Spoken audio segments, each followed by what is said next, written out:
Good afternoon, everybody. And goodbye to people who are leaving. Nice to see you. You don't know what you're missing. I'm joking. The talk will be recorded. So I'm really happy to see you guys. We haven't seen each other in 2 years. My last presentation at DefCamp was 2 years ago. And we are here, well, I am here today to talk about threats in space, the attacks against GNSS systems. And this research was actually done, most of it was done by my colleague Maria. My colleague Maria, she's a telecommunications and electronic systems engineer from Mexico. She's part of my team, Global Research and Analysis.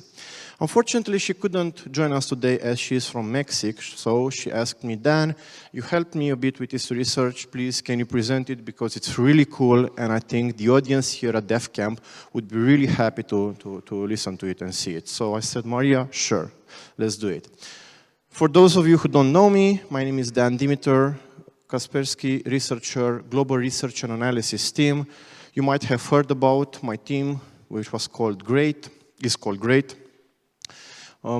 We specialize in discovering like highly advanced APT attacks. And for those of you who attended my colleagues' talk just now finished in track number 2, you've seen what kind of attacks we discover and we present about. So I've been part of GREAT for 10 years and you've seen me multiple times at this conference. Now, what we're going to talk about today is a little bit of history of GPS and what is happening.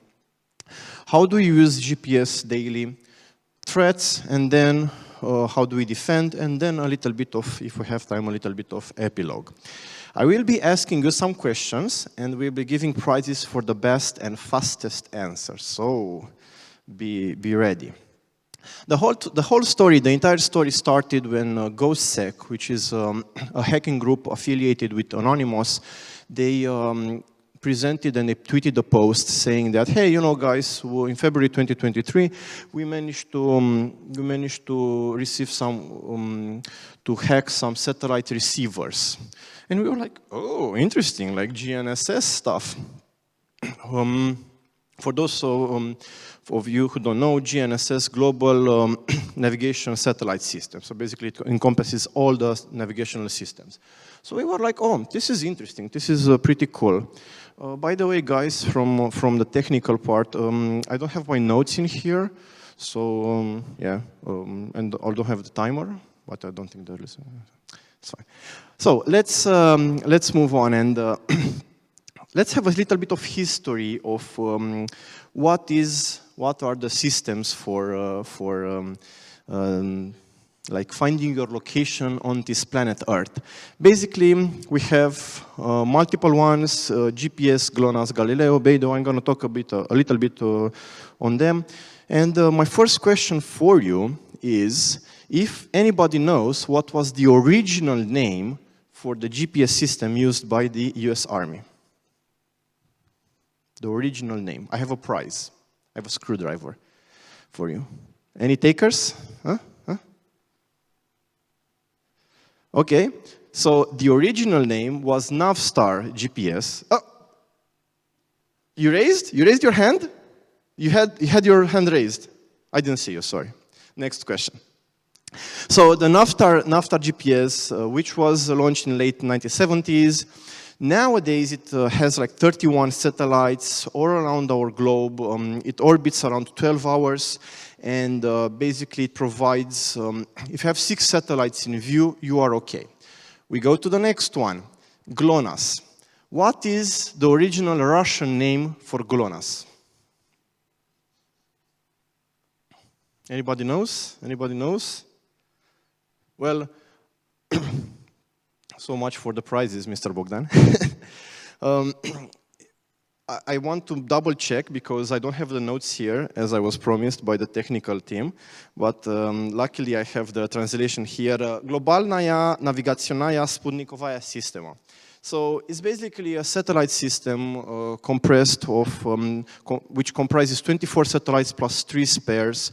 They also orbit around the world, and they have like a little bit different similitude and a period than the US ones, but basically they have the same usability, and they also have the latest version GLONASS-M. Then we have the Galileo one, which is actually the only civilian one, which was created by the European Union. It also has 24 operational satellites, and basically it also authenticates the signal, so that's pretty cool. Then we go to the Beidou navigational system, which is from China. They have like 3 iterations now. They started a little bit later, but now on the 3rd iteration, they have 26 middle Earth orbit, which basically they provide pretty good coverage and accuracy. They have different types of systems. We can discuss about them. Then we have the Indian one, which they wanted to create it to be kind of like to provide very good accuracy on the like Asian systems. So they have like this.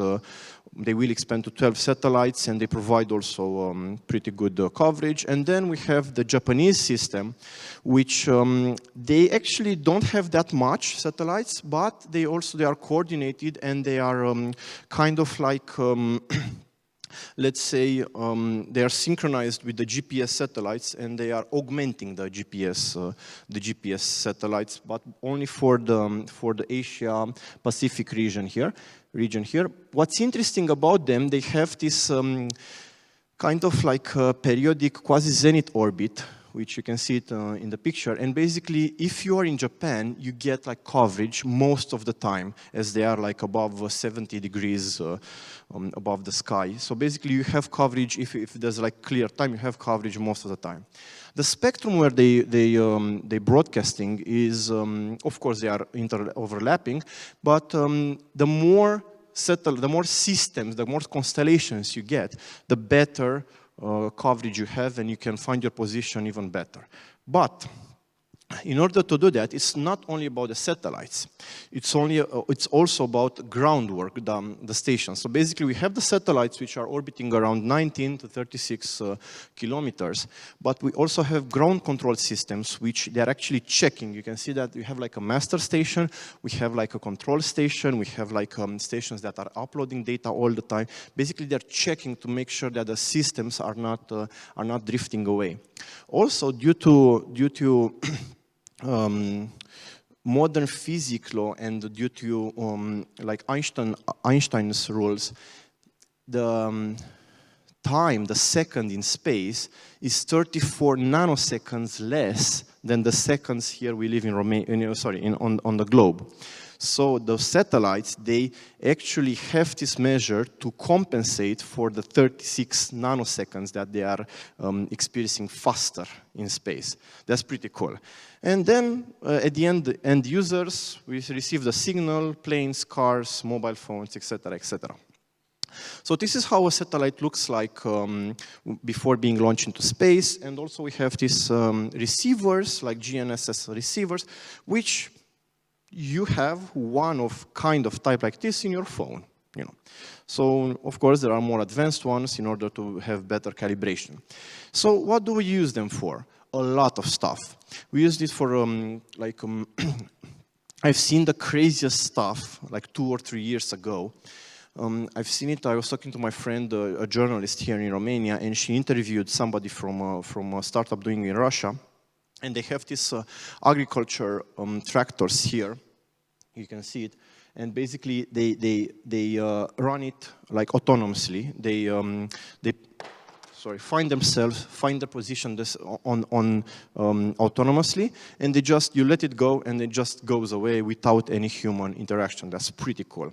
But we have like entertainment, vehicle navigation, athletics, etc., etc., etc. You can see here. The most craziest part when we were researching this stuff was like the golf ball, which has like a tracker, and then now you can track where your golf ball arrived. Also athletics, how fast you run, the speed, etc.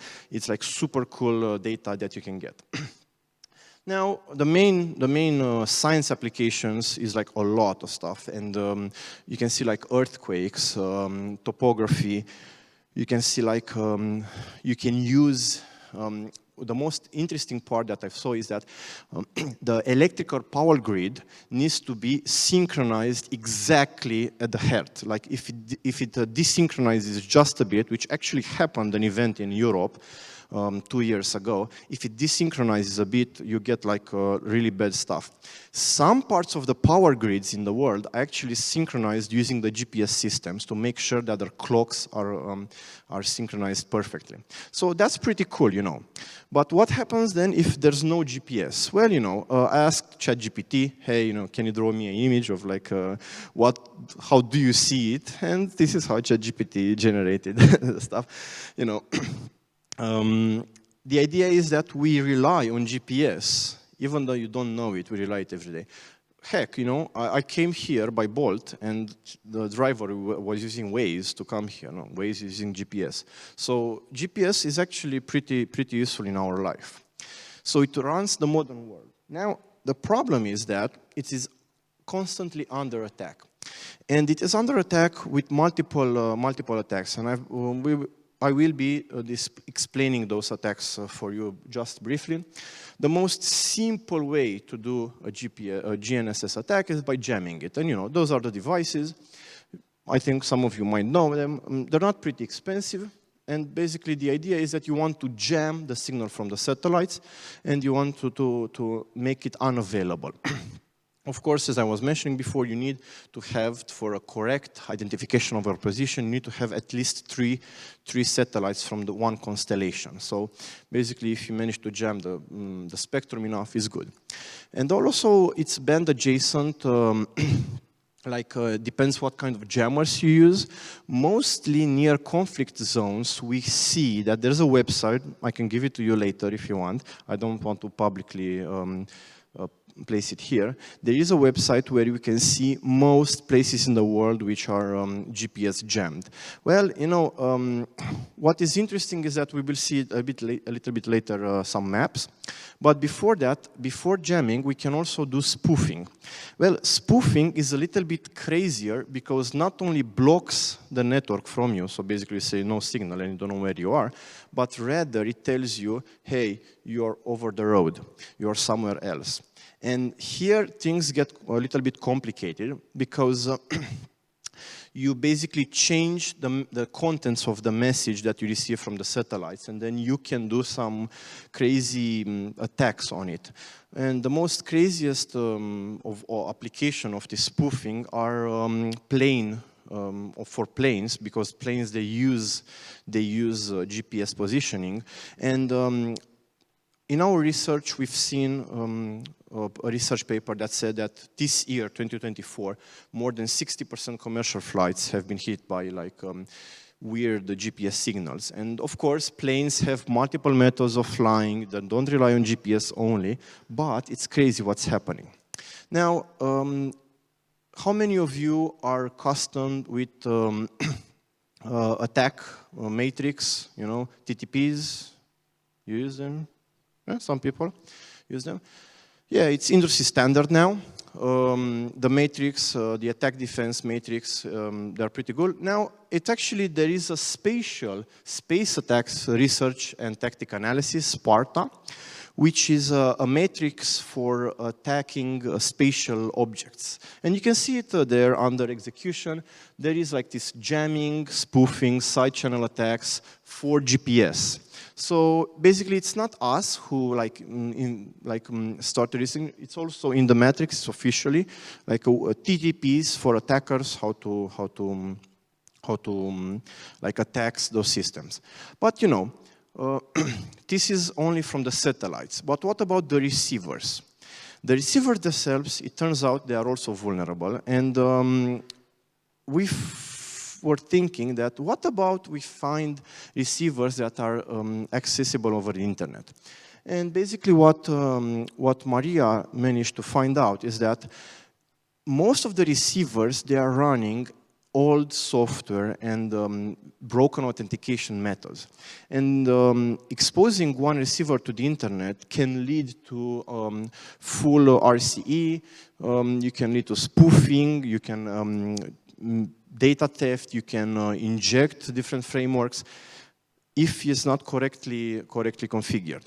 Now, the first case of GPS used in combat was in 1991, the Desert Storm operation in the Gulf War. And there's like a vast desert.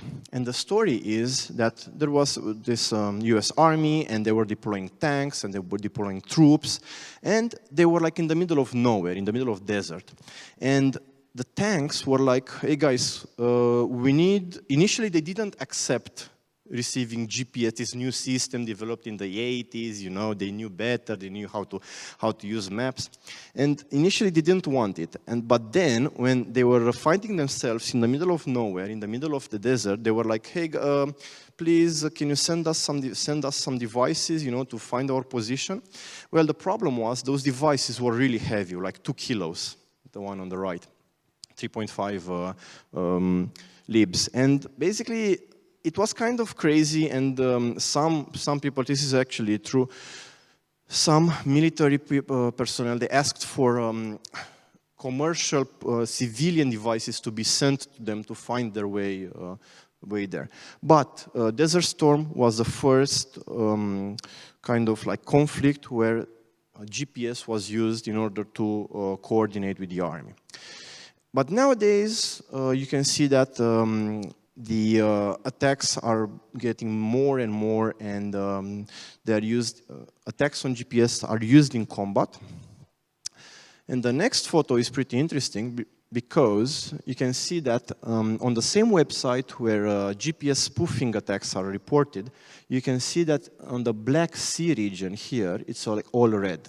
And actually, surprisingly, I would like to invite you to make a test, outside of course, because here we are indoors. Make a test, disable your network, disable your mobile network, and start your GPS and see if you are located on the People's Palace or if you are located somewhere else, like 20, 30 meters away. In my case, I was located somewhere else. So clearly there was some sort of like a GPS messing, because the location was not the correct one. I knew I was there. So, you know, this kind of, like I'm presenting it here, this kind of attack is like pretty well known. But let's go back to our story. So it all started with 2023, and then in April 2023, they had like another tweet. These guys, GhostSec, we don't know who they are exactly, we don't have attribution. And they said like, you know, we managed to infiltrate more, to hack more GNSS satellite receivers. And was like, okay, fine. Then there's like a research from a security vendor, Cybol, and they say, you know, we found exposed GNSS servers. Let's see how many there are. And they present in the research. You can find it on the internet. It's from March 2023. You can see it here, like they have the, from various vendors, they call it GNSS 1, 2, 3, 4, 5, and the countries which were exposing how many of them, you know. And, you know, it's pretty crazy. Then we said, fine, let's understand the attack surface. So this is the Cybol research from March. Let's do our own research within Kaspersky. And the research was done last summer, the first phase. In the last summer, we found even more devices. We found even more devices, like even more vendors, but more devices. And that was like pretty crazy, because not only after they presented the research 1 year ago, let's say vendors or corporations, they stopped, removed those systems from the internet, but now we found even more receivers connected to the internet, which is pretty crazy. But if we look at the top 5 vendors exposed here, we can see one vendor stands out. You know, one vendor stands out, and also the top countries in the US and Germany. You see that there's like a pretty big amount of devices, most of them running Linux, which is pretty interesting, you know. They have like Linux, Ubuntu, also MikroTik router. That's pretty interesting, and I don't know exactly what to say about that. Maybe we can discuss it a little bit later after my talk. I'm curious to see your thoughts about that. But then we were saying, okay, fine. Let's see the industry, and there is like a telecom industry, which was like, you know, expected to be like, they have like a lot of devices, and we have like energy and telecom. Mostly those industries are the ones which are exposing those routers and, those receivers. And, you know, if in top of vulnerabilities which are affecting those devices, you can see, actually, sorry, you can't see, but denial of service, that was the most, and RCE is the second one. So sorry about that slide. Well, no, okay, so we said, okay, fine. And then there's like another tweets from another group, like SigSeg, which were like exposing some devices in Colombia. Another one, exposing some devices also in basically they're like in Israel, and also they're talking about some Romanian infrastructure which they managed to leak. It's in like RINEX, metadata, etc. The Romanian National Office for Centralized Procurement. Okay, fine. But this was like 2023. It's like not so fresh, not so anymore. And then in September 2024, which is like, you know, like fresh, we have more tweets about more devices being pointed out, and actually they also identified the location of those receivers, and they are hacking them, and they're changing their credentials. And they said, okay, fine, let's do another research now in November, basically last month, so it's like super fresh. Our research from November found 4,000 devices, internet exposed devices, and the country with the highest devices exposed is like Ecuador, then Germany, then US. So that was like pretty interesting. And then some of the pictures, some of the panels for those devices are like this one. Of course, this was also research. This was like a research like made, so we didn't access any legal systems. We found those devices. We notified the corresponding CERT teams from those countries. Guys, you know, we found these ones, please advise. So my advice for you is like, do not access any system that you do not control. We don't encourage this kind of stuff. Some of those pictures are from the manuals, so that's it. But basically, we've seen that we have like 400% increase in GPS spoofing, and because of that, there is actually a GPS working group that was created in order to combat those attacks against GPSs, and mostly to combat those 900 flights per day which are encountering GPS spoofing.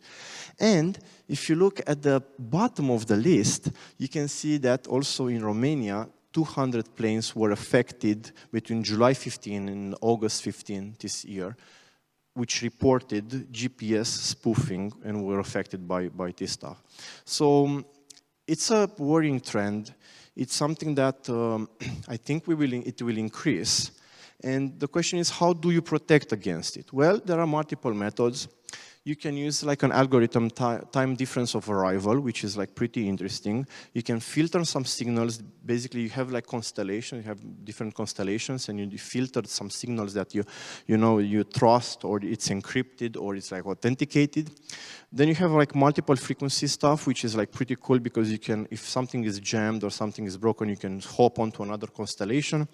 And there's also anti-jam and anti-spoofing hardware, which allows you to be protected against spoofing, to make sure that you are where you receive the message that you are located. Lastly, looking at the defense matrix, I would like to say that securing the GNSS receivers is actually important. Like, do not leave your router openly accessible in the internet. So do not leave your GNSS receiver. And protect all the software, protect it as much as possible, because some of them are using like old hardware, and the question is, why do they do it? Well, first of all, is hacktivism, espionage, economic gain, extortion, denial of service, psyops. There are multiple things, and it will not stop, in my opinion. It will not stop. Okay, I would like to ask, I think we have 10 more minutes. We have 10 more minutes left. And as we have 10 more minutes, I would like to talk about something that was in my area of interest, and something that I believe that some of you people, you were here like in 2018 when I was talking about my research. So instead of an epilogue, I would like to talk about something that was also dear part of my research. And if you didn't check my presentation about manipulation, disinformation, and public opinion manipulation, basically it's a talk which I didn't manage to find it on YouTube on DefCamp anymore. I managed to, this is from Security Espresso, which was 2018. And first of all, as a disclaimer, I want to say that I'm not doing politics. Basically, what I'm trying to do here, and to relay the message, is that part of my research was social media manipulation, and together with the fact that Cambridge Analytica, and all the other campaigns that are happening, the thing that the entire crazy thing that is happening with TikTok in Romania, I'm not naming names or anything, I think it's not new. It was something that you could see it if you managed to research enough. I wasn't aware of those messages on TikTok that my other friends received, mostly because I decided to not have TikTok. But if you manage to talk to the right people, you could see that they were seeing a change. And I think the fact that we are here in the People's Palace, and we are here on an interesting month, which is November. I don't know if many of you knew that on the 5th of November in UK, there is an event called the Guy Fawkes Night. And the Guy Fawkes Night, it's basically, the story with Guy Fawkes Night is that he wanted to blow up the Houses of Parliament, whatever, and he wanted to send a message. He wanted to send a message because something was not right.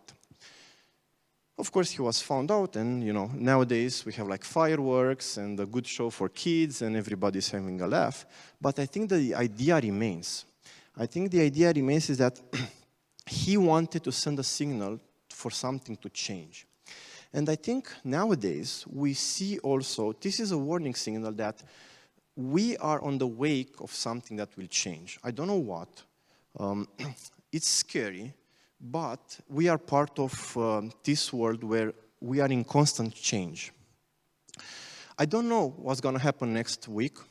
I don't know what's going to happen in one day, but we are here to change. And if you've seen the V for Vendetta movie, which basically is kind of like going on the story of Guy Fawkes Night, V, in the V for Vendetta, comes and says, we are on the eve of a revolution. In the movie, he says that. But he finds out that the revolution is not his to make. The revolution is the people's, the people and the future people to make. So what I'm trying to say here is that I want to encourage people not to hate each other, but to be compassionate. I want to encourage people not to be divided, but to have empathy. I want to encourage every one of you, no matter with what is your political opinion, what you vote, who you vote, like, not to be angry with other people, but to actually have a dialogue. Because only then, if we have a dialogue, if we have compassion, we have empathy with the other people, no matter who they are, no matter like if I've been talking with, this week, I've been talking with construction workers, I've been talking with people like sweeping the streets, I've been talking with my friends. The idea of us, we need to get together as a society, we need to get past any turning point. That it might happen next week, next month, and only by having these elements here and others, it's very important that us as a society, as Romanian society, we will be able to make a better future for us.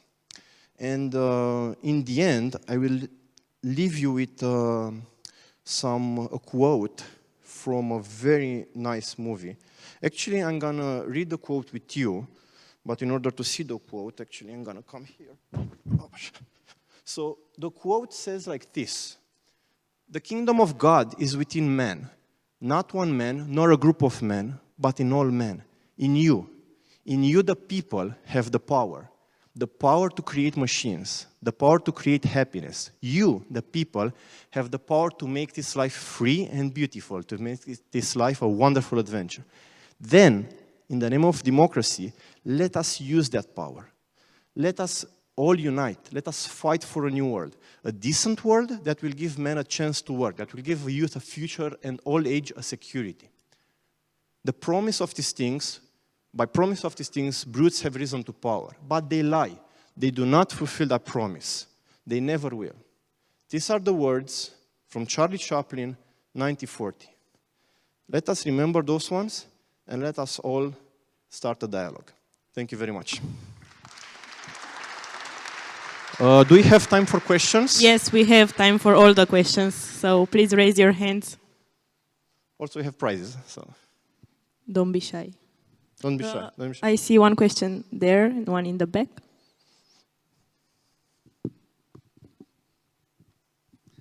Thank you for your presentation.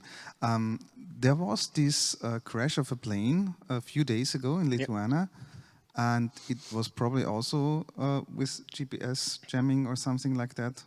What is your opinion about it? I can honestly tell I did hear about it. I didn't manage to investigate it furthermore. I did hear about it.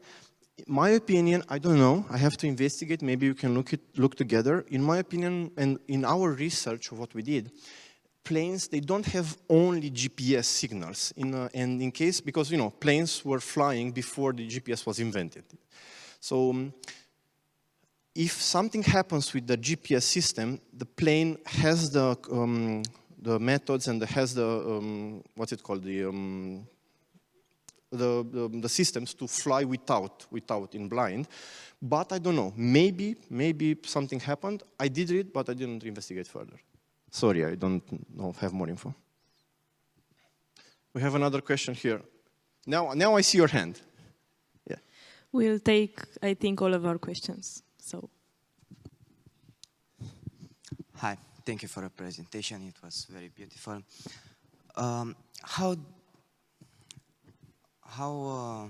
If we are going to rely on GNS, how does it make us more vulnerable to spoofing attacks? So, for example, you could you rely on GPS to navigate with your car, and in case you lose in case you lose GPS signal and you are like, let's say, in a country where you don't know where to go, you might be lost, and then you have to rely on traditional methods such as looking on the map and identify where you are. Another system that I saw more and more frequently is with drones. People flying drones, and then if you spoof the signal for a drone, you can make it crash. You can make it go somewhere else, So those are two examples that I would see, and we found it in our research, that can have bad consequences in case the signal is spoofed. Thank you. Thank you. Thank you for the question. I think we have a question from the cameraman, yes. Actually, I'm not just the cameraman. I'm the manager of the Romanian position determination system called ROMPOS, that's consisting of 80... Probably you have more knowledge than me. Probably you have more knowledge than me. Yeah, I was wanted to mention a few things. So, Please. First of all, one of the most important mitigation techniques anti-spoofing is the open SNMEA message from Galileo that was released last year. So all compatible hardware could authenticate the message and eliminate the spoofing. Also, it's possible to do it via software. For example, we run a software that runs the system, the ROMPOS system, and we could get directly from ESA the message via FTP and authenticate the Galileo message. Also, GPS jam is not the best source for GNSS interference data because it uses aviation data and, for example, the propagation of signals on the terrain differs a little. We created this year an application that delivers real-time interference data, so on a second basis, based on our receivers, 81 of them, and it's called geoveil.ro. And there you can see real-time interference data, also the center frequency, the power loss, the bandwidth, and on demand also we can offer some advanced statistics of the events that occurred this year. What is the website? Geoveil.ro? Yeah, geoveil.ro, and Super. if you type in /v2, you will get some newer version that we're working now. That's super nice. You can see also the correlated events that happened all over Romania at the same time. We had in the summer an event that was affecting 16 of our locations, focused mainly on the Black Sea. So during the Ukraine war, mostly the Black Sea was affected, but also in the western part of Romania, we had some incidents, maybe because of I didn't see them. On the western, I didn't see them. Yeah, they are because of the proximity. Mostly they happen on the L5 frequency, and L5 is also shared with some radio frequency, and we so they were like that, kind of under the radar. Yeah, we're close to L5, but on the Black Sea side we have L1 and L2 also caused some drone to crash in Constanța. As I was telling the young man, Yeah, so if you want more data, you can visit and see real-time. Wow, that's pretty cool. I didn't know about this stuff. Yeah, it was launched this year in February, so you could see real-time data, and also there's some API for the ones of you who want to get the data and do some statistics and so on. That's pretty cool. That's pretty cool. Yeah, thank you. And furthermore, I think it's more research can be done to secure those receivers. Our receivers are pretty secure because are under VPN. We had some attacks. We had some public IPs once for 2 months, I think, and there were some Russians that were listening to the. Did you see any suspicious traffic? Yeah, we seen. No harm was done, but they were consuming the traffic, and we couldn't connect to those ports, and we blacklisted all the other RPs and our servers. So this is what I but no other incidents, and I don't know about the thing you mentioned with the data leak because I didn't recognize. What we are doing in our group, we are doing research, and basically we monitor those groups when they announce some leaks, some stuff, and but that was the site for tenders. Yeah, I don't know. Yeah. But anyway, thanks a lot for this info. It's like really useful. Thanks.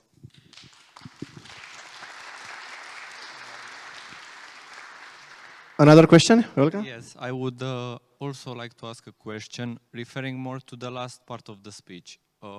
In a world where everybody thinks that they cannot be manipulated, how we convince people that they are manipulated? Everybody is, but...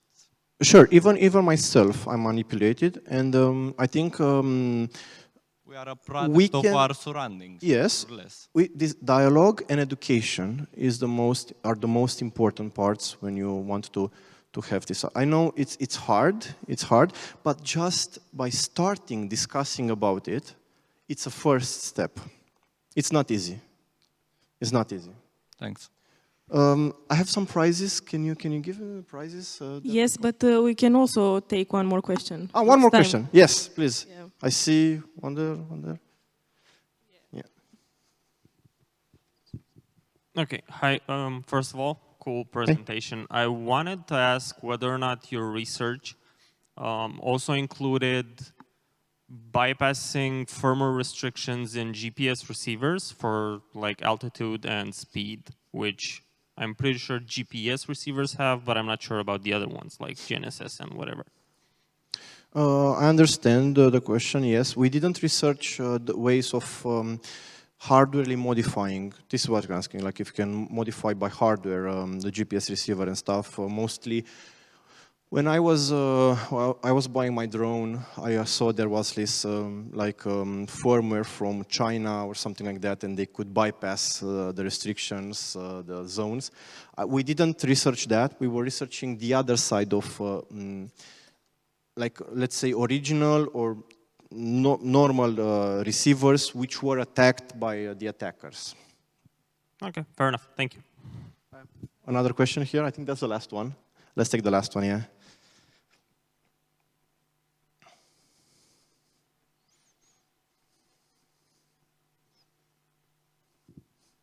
I'm actually happy that young people are asking questions. That's pretty cool. First of all, I wanted to tell you that the presentation was great, but also wanted to ask you what steps are being taken by space agencies and private companies to protect GNS systems from cyber attacks and physical disruptions?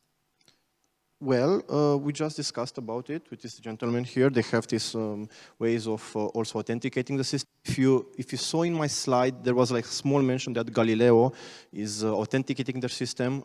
So it's an improvement method. Also, the mention that gentleman mentioned here that you can also verify the response on the terrestrial level, if you can, and to protect yourself. So I think those are good steps forward in order to protect yourself. Yeah, thank you very much. Thank you.